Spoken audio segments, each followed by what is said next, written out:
उद्याच्या गुरुवारी म्हणजेच 11 नोव्हेंबर 2025 रोजी येतोय मार्गशीर्ष महिन्याचा तिसरा गुरुवार. तर या मार्गशीर्ष महिन्याच्या तिसऱ्या गुरुवारी आपण लक्ष्मी मातेसोबतच एक पूजा करायची आहे. तर ती काय पूजा करायची, कशासाठी करायची, या सगळ्या गोष्टींची माहिती आजच्या व्हिडिओमध्ये आपण बघणार आहोत. नमस्कार, मी पूनम. मी आपल्या यूट्यूब चॅनलमध्ये आपणा सर्वांचं अगदी मनापासून स्वागत करते.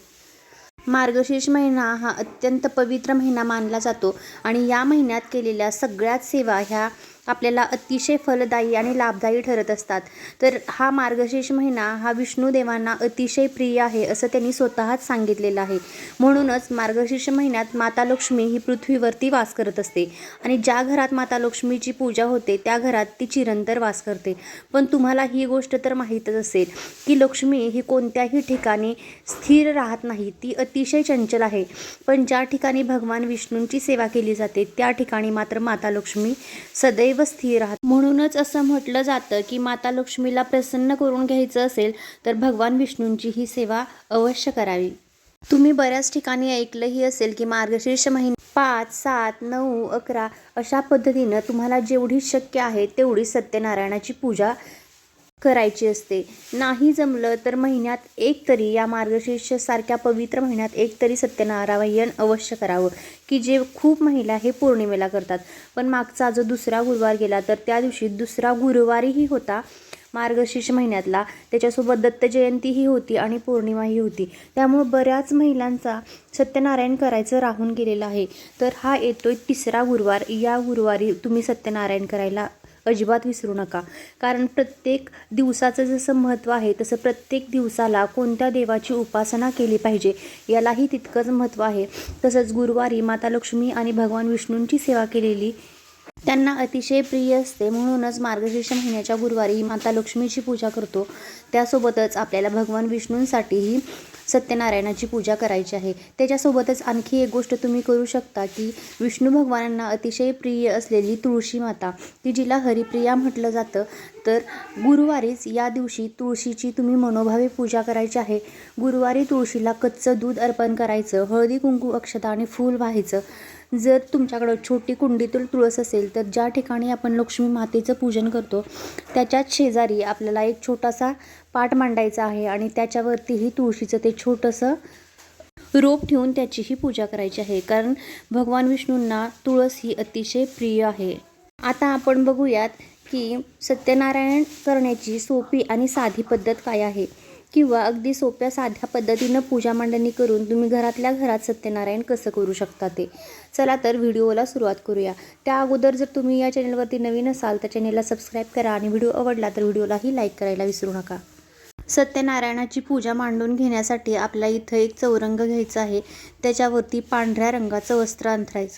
लाल, पिवळं, हिरवं कोणताही कलरचं वस्त्र घ्यायचं नाही, कारण सत्यनारायण पूजेला हे पांढरंच वस्त्र लागतं. पांढरं वस्त्र अंथरून घेतल्यानंतर त्याच्यावरती आपल्याला अशी साधी पूजा मांडून घ्यायची आहे.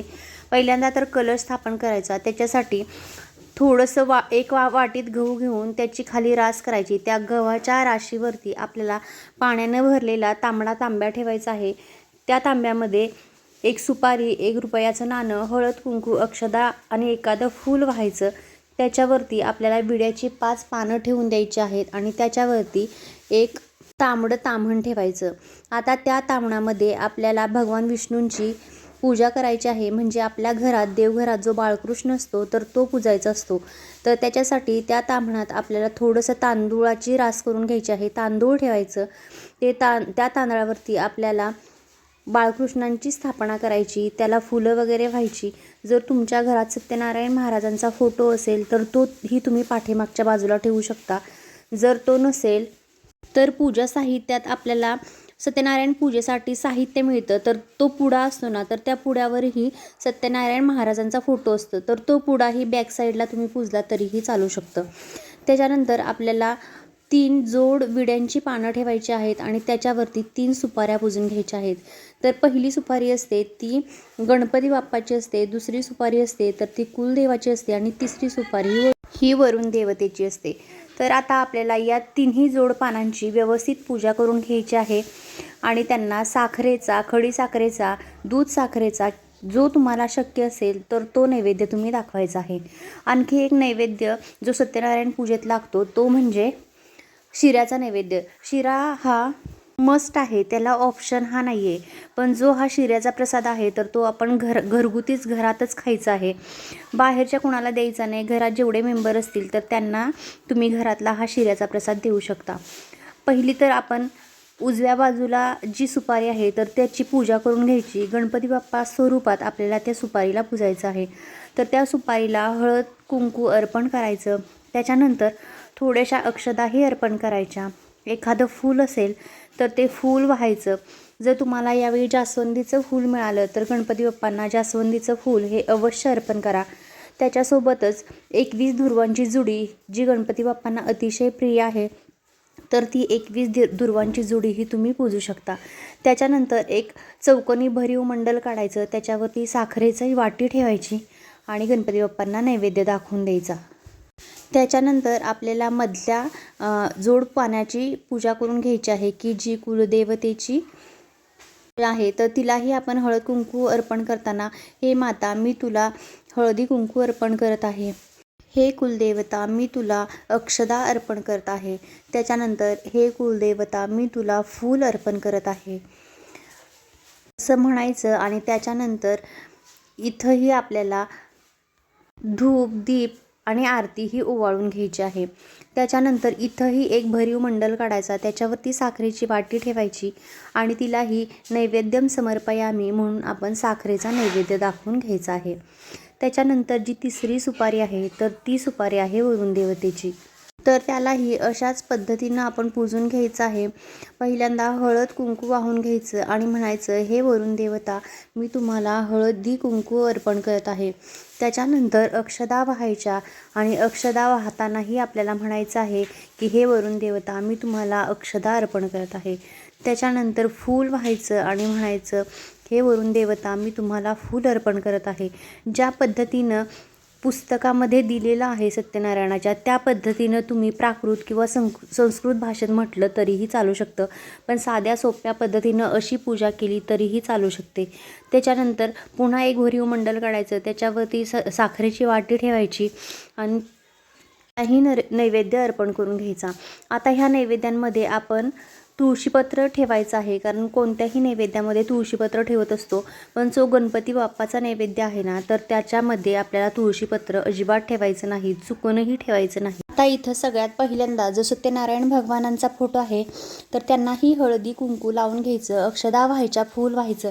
त्या फोटोमध्ये जेवढं काही दिसतंय त्या सगळ्यांना आपल्याला हळदी कुंकू वाहून घ्यायचं आहे. त्याच्यानंतर आपण कलशालाही एखादं फूल अर्पण करू शकतो. त्याच्यानंतर जे बाळकृष्ण भगवान आहेत की ज्यांची पूजा आपल्याला आता करून घ्यायची आहे त्यांनाही हळद कुंकू अक्षदा व्हायच्या, फुलं व्हायची आणि आता त्यांनाही मनोभावे नमस्कार करायचा. त्यांनाही दिवा ओवाळायचा, धूप दाखवायचा, अगरबत्ती लावायची. या सगळ्या गोष्टी आपल्याला करून घ्यायच्या आहेत. आणि आता त्यांना शिऱ्याचा प्रसाद दाखवायचा. तर शिऱ्याचा प्रसाद दाखवताना पुन्हा एकदा एक भरीव मंडल काढायचं. त्यालाही तुळशीपत्र घ्यायचं, ते पाण्याने थोडंसं ओलं करायचं आणि नैवेद्यम समर्पयामी म्हणून अशा पद्धतीनं आपण बाळकृष्ण भगवानांनाही नैवेद्य दाखवायचा आहे. आणि याच्यावरतीही आपल्याला एक तुळशीपत्र पालथं करून ठेवायचं आहे. आता ही सगळी पूजा झाल्यानंतर आपल्याला धूप दीप आरती ओवाळून घ्यायची. आणि जे पुस्तक आहे ना सत्यनारायण भगवानांचं सत्यनारायण पूजेचं तर त्याच्या पहिल्या अध्यायापासून 5 अध्याय आहेत. तर ते 5 अध्याय पूर्ण वाचायचे आणि त्याच्यानंतर आपल्याला आरती करून घ्यायची आहे. छोटीशी तुम्ही रांगोळीही काढू शकता. आणि जो चौरंग आपण मांडलेला आहे तर त्याच्या 4 पायांना आपल्याला आंब्याचे डहाळे बांधून घ्यायचे आहेत. जर तुम्हाला मिळाले तर बांधा, नाही मिळाले म्हणून नाही काय पूजाच करायची नाही असं अजिबात करायचं नाही. ज्या पद्धतीनं असं साध्या सोप्या पद्धतीनं तुम्ही पूजा केली तरी ती देवांपर्यंत पोहोचते. आणि ज्या घरात भगवान विष्णूंची सेवा होते त्या घरात माता लक्ष्मी ही चिरंतर वास करत असते. त्याच्यानंतर ज्यावेळी आपल्याला उत्तर पूजा करायची असते त्यावेळेला जो स्क्रीनवरती मंत्र दिला आहे तर तो मंत्र म्हणायचा. त्याच्या अगोदर थोड्याशा अक्षता हातात घ्यायच्या, त्या बाळकृष्ण भगवानांवरती व्हायच्या आणि हा मंत्र म्हणायचा आणि त्याच्यानंतर आपण झालं तर या तिसऱ्या गुरुवारी ही पूजा करा. नाही शक्य झालं, काही अडचणी असतील, प्रॉब्लेम असतील, तर तुम्ही चौथ्या शेवटच्या गुरुवारी ही पूजा केली तरीही चालू शकते. म्हणतात मार्गशीर्ष महिन्यात केव्हाही केलं तर चालतं, पण लक्ष्मी मातेसोबत भगवान विष्णूंची सेवा केल्यानं त्याचं फळ हे अधिक प्रमाणात मिळत असतं. आणि शेवटच्या गुरुवारी आपल्याला उद्यापनही करायचं असतं, त्यामुळे उद्यापनाला वेळ खूप लागतो. त्यामुळे या ज्या साध्या सेवा आहेत, ज्या राहून गेलेल्या आहेत, तर त्या या गुरुवारी अवश्य तुमच्या घरात कधीही कशाचीही कमी पडणार नाही. आर्थिक प्रगतीचा मार्ग मोकळा होतो. लक्ष्मी मातेच्या कृपेने घरात धन, धान्य, सुख, समृद्धी, वैभव, आरोग्य, ऐश्वर्य सगळ्या गोष्टी नांदतात. मुलाबाळांना सुख समाधान लाभतं. कुठल्याही गोष्टीची कधीही कमी पडत नाही. तुम्हाला जर हा माझा व्हिडिओ आवडला असेल तर व्हिडिओला लाईक करा आणि चॅनेललाही सबस्क्राईब करायला अजिबात विसरू नका. समोरील बेल आयकॉनही प्रेस करा, म्हणजे माझे नवनवीन व्हिडिओ सगळ्यात अगोदर तुमच्यापर्यंत पोहोचतील. धन्यवाद.